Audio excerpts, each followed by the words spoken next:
Today, I want to talk about something big that is happening in the WordPress world. And trust me, it's not just about two companies fighting. It is something that could change the way we use open source tools like WordPress. I've personally used WordPress in the past, and I know a lot of friends who have made good money working with it.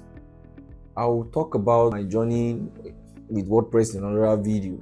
For now, let's just focus on what is happening with Automattic, the company behind WordPress, and WP Engine, one of the largest companies hosting WordPress websites.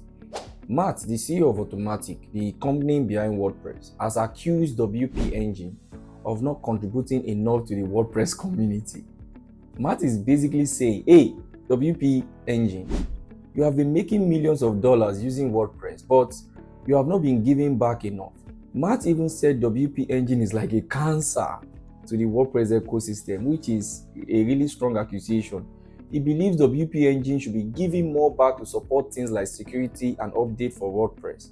On the other side, WP Engine is saying, hold on, we've already given back. We've sponsored events, educational resources, and help with open source tools like ACF.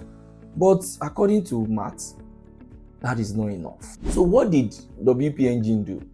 They sent a cease and desist letter to Automattic, basically saying, hey, stop making these accusations.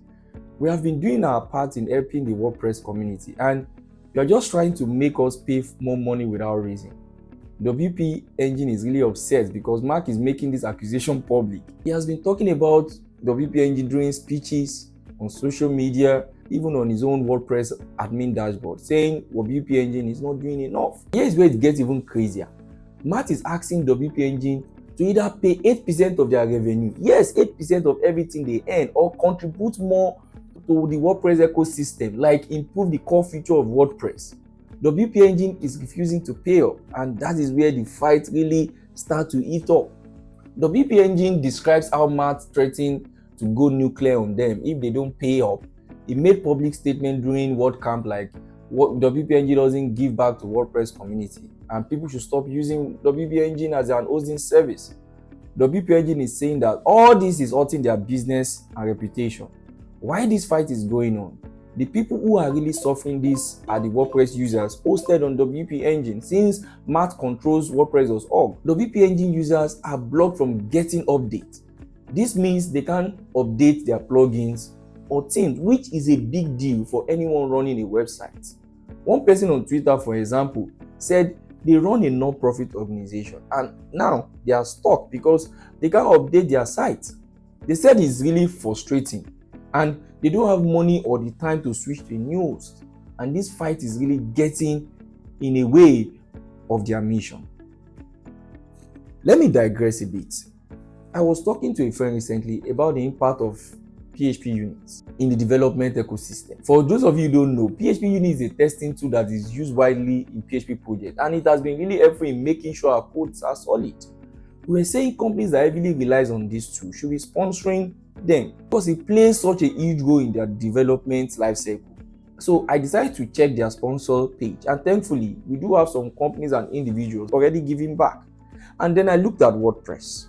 WordPress is built around PHP, and they've also contributed financially to the PHP ecosystem, which is also a great way of giving back to the open source community, even though that is not the only way.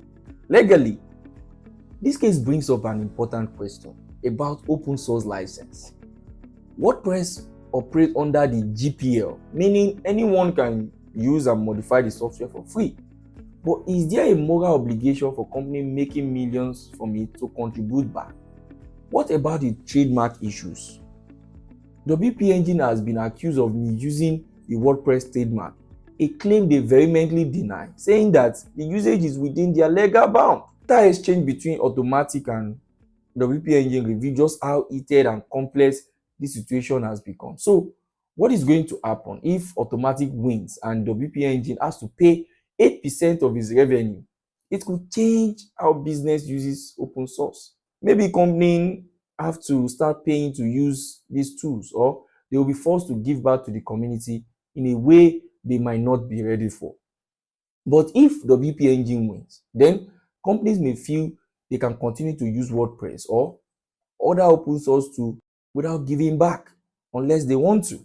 No matter who wins, this could change the trust people have in open source projects. If companies are forced to pay or contribute in a way they don't agree with, they might stop using open source and go for commercial license. And this could hurt the whole open source community. So what do you think? Should companies like WP Engine be forced to give back more? Or should they have to use WordPress without having to pay the 8% of their revenue? It is a very tricky situation, and there's no clear right or wrong answer. As somebody who has made a career out of open source projects, this battle hits very close to home, and I have seen firsthand the power of open source, how it fuels innovation, create opportunities, and make the web a better place. But this fight raises a big question. Should companies making millions out of open source be forced to give back? And where do we draw the line between making profit and supporting the community? Let me know your thoughts in the comments. If you have found this video interesting, make sure to share it. I'll be back with more stories about my own experience with WordPress and how it has helped me grow as a developer. Ide o.